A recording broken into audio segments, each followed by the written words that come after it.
तो बंधुओं, जो अपने आप को आचार्य कहते हैं, आचार्य विकास मसीह, वो एक पास्टर है, एक पादरी है। तो उन्होंने हमारे सनातन धर्म से कुछ सवाल उठाया है और हमारे भगवत गीता के एक श्लोक को उन्होंने अपने व्यक्तिगत ढंग से लोगों के सामने प्रस्तुत किया है। तो बंधुओं, आइए उनकी बातें सुनते हैं और तर्क पूर्वक मैं उनको जवाब दूंगा।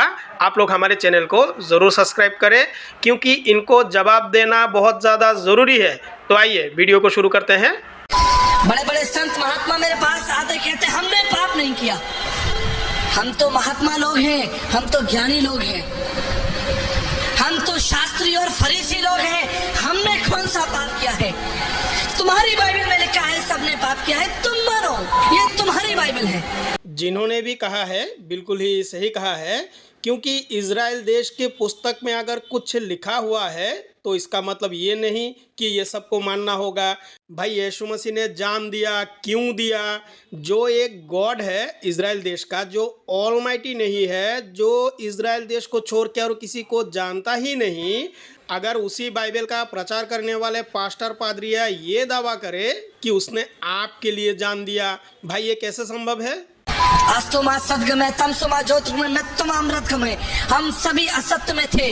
देखिए, इनको प्रचार करना है बाइबल का, अपने यहोवा परमेश्वर का, यीशु मसीह का, और इन्होंने मंत्र कहाँ से लिया? हमारे वेदों से। असतो मा सद्गमया तमसो मा ज्योतिर्गमया। भाई ये हमारी परंपरा के अनुसार, हमारी भारतीय संस्कृति के अनुसार हमारे यहाँ कहा गया है।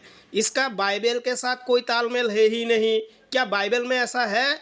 आप जो बाइबल का प्रवचन करते हो, बाइबल से ये लोगों को दिखाने की कोशिश करते हो कि परमेश्वर ने ये कहा, परमेश्वर ने वो कहा, परंतु आपके जो इज़राइल देश के गॉड है उन्होंने बाइबल में ऐसा क्यों नहीं कहा? असतो मा सद्गमया, ऐसा तो यहोवा गॉड को कहना चाहिए था ना। बिल्कुल नहीं कहा।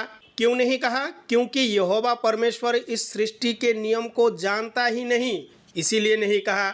भाई बाइबल का प्रचार करने वाला कोई भी पास्टर पादरी अगर हमारे भगवत गीता से कुछ लेता है, हमारी वेदों से कुछ लेता है, इसका मतलब ये है कि उनके वहाँ कमी है। भाई हमारे यहाँ कुछ भी कमी नहीं है।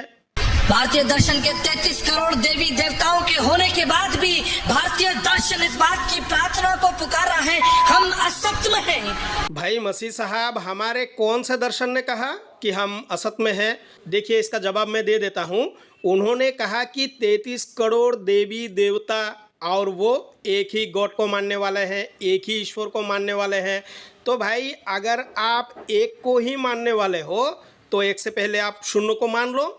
आप ये मान लो कि कुछ भी नहीं है, ये तो आप नहीं मानोगे। एक के बाद जो 2 3 4 आता है उसको मान लो। भाई आप उसको भी नहीं मानेंगे। आप किसको मानेंगे? एक को मानेंगे। परंतु हमारे भारतीय संस्कृति ने परमेश्वर को गिनती की श्रेणी में नहीं रखा। इसका कारण यही है मसीह साहब, आप जो अपने आप को आचार्य कहते हो कि आप पहले आचार्य थे, तो भाई आपको सनातन धर्म के विषय में थोड़ा सा भी जानकारी नहीं। आपको तो ये जानना चाहिए था ना कि सनातन धर्म ने परमेश्वर को गिनती की श्रेणी में नहीं रखा। भाई परमेश्वर, ईश्वर, भगवान वो सबसे बड़े हैं, गिनती का श्रेणी नहीं। अगर आप एक को ही मानते हो, आपकी मन की ये भावना है, आपकी बाइबल ये कहता है कि परमेश्वर एक ही है, तो भाई एक को थोड़ा समय के लिए साइड कर दो। आप मान लो कुछ भी नहीं है, शून्य है। एक से पहले शून्य को मान लो ना, फिर तो हो गई। बंधुओं, इस तरह से अज्ञानता फैला के इन लोगों ने समाज को बहुत ज़्यादा भ्रमित किया है, क्योंकि ऐसे ही पास्टर पादरियों के वजह से आज के समय देखा जाता है कि जो पहले सनातनी थे आगे चल के वो ईसाई बन गए। भाई कहाँ से 1-2 मंत्र पढ़ लेते हैं, कहाँ से आधा अधूरा 1-2 श्लोक सीख के आते हैं और लोगों के सामने उसी को प्रस्तुत करते हैं कि देखो मैं पहले आचार्य था और बाद में चल के यीशु मसीह का ऐसा जादू चला मुझ पर, मैं ईसाई बन गया। तो इन लोगों को जवाब देना बहुत ज़रूरी हो गया है। तो बंधुआ और थोड़ा सुनिए इनको। गीता के 3 अध्याय 13 पद में लिखा है, यज्ञ शिष्टान्य संतो मुच्यते सर्व किलश।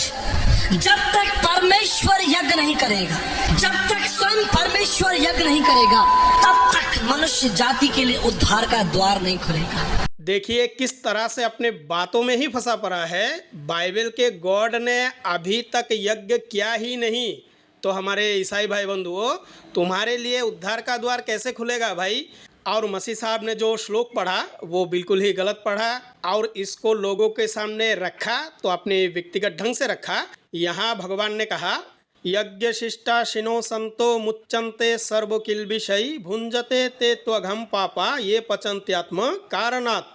यज्ञ से बचे हुए अन्न को खाने वाले श्रेष्ठ पुरुष सब पापों से मुक्त हो जाता है, और जो पापी लोग अपना शरीर पोषण करने के लिए ही अन्न पकाते हैं वो तो पाप को ही खाते हैं। तो मसीह साहब इसमें हमें ये समझना है, हमारे जो शरीर है उसको हमें त्याग करना ही है, और इस शरीर को पोषण करने के लिए जो अन्न पकाते हैं ना, अच्छे अच्छे खाते हैं, वो पाप को ही खाते हैं, क्योंकि इस शरीर का त्याग करना ज़रूरी है। एक ना एक दिन हम इस शरीर का त्याग ज़रूर करेंगे, परंतु मसीह साहब आपके बाइबल में ये सब नहीं है, ठीक है ना। आपके बाइबल के जो गॉड है उन्होंने तो मिट्टी से आदम को बना दिया, भाई मिट्टी कहाँ से लाई, और आदम के पुतले में जो प्राण फूका, भाई वो प्राण यहोवा को कहाँ से मिला, इसका भी जवाब नहीं है आपके पास। तो देखिए ऐसा है, हमारे सनातन धर्म में क्या है क्या नहीं है ये हम अच्छी तरह से जानते हैं। आप अगर लोगों को भ्रमित करेंगे तो हम भी आपका जवाब ज़रूर देंगे। तो बंधुओं, वीडियो को लाइक करें, चैनल को ज़रूर सब्सक्राइब करें। धन्यवाद।